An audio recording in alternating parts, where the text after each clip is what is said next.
I've heard a lot of people talk about the body keeps the financial balance, so to speak. And I'm really interested to know from your perspective what that really means, because certainly from my experience, I can see clients may physically clam up during certain conversations, or you might even see a little bead of sweat maybe run down someone. You can see it. That's just something that I have witnessed myself when we're doing more of a deep dive into the client's feelings, values, traumas, and ultimate why behind they do things.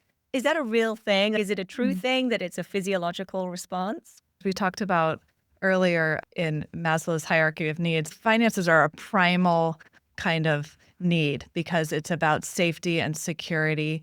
We can understand why the fight or flight response in our body is activated around finances. So even a conversation around it can send that sympathetic nervous system into activation, which can be even the heart beats faster, like you said, the sweating, the thinking becomes more unclear.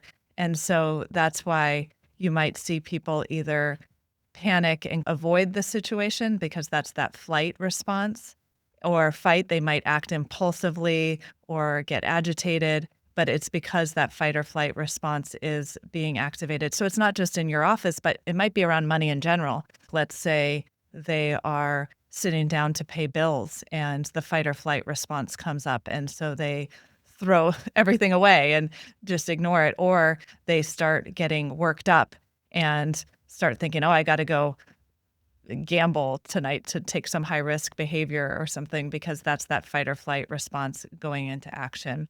So, what we want to do is active the other part of our nervous system, which is called the parasympathetic response, which is the ability to calm our nervous system, the one that regulates our nervous system. I can't even emphasize enough the importance of everyone listening to have some kind of system that they use, some self regulation that they use throughout the day or in these moments of fight or flight. For example, breathing techniques or yoga or exercise or journaling or taking a walk, because you really shouldn't make financial decisions or act on impulses in these moments because typically it won't be coming from a calm, clear headed space. It will be coming from that fight or flight response, which usually doesn't lead to healthy behaviors.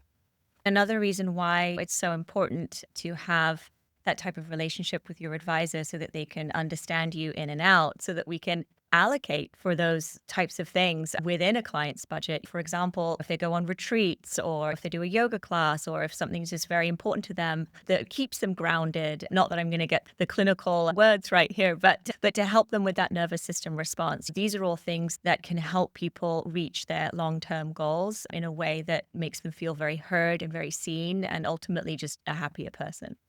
I like what you're saying there. It's like investing in this self care and anything that will lead to a calm state of mind and a mental health is an investment in their financial future. It's a good full circle that the more you have these skills and strategies, the more that you're probably going to have a good financial situation.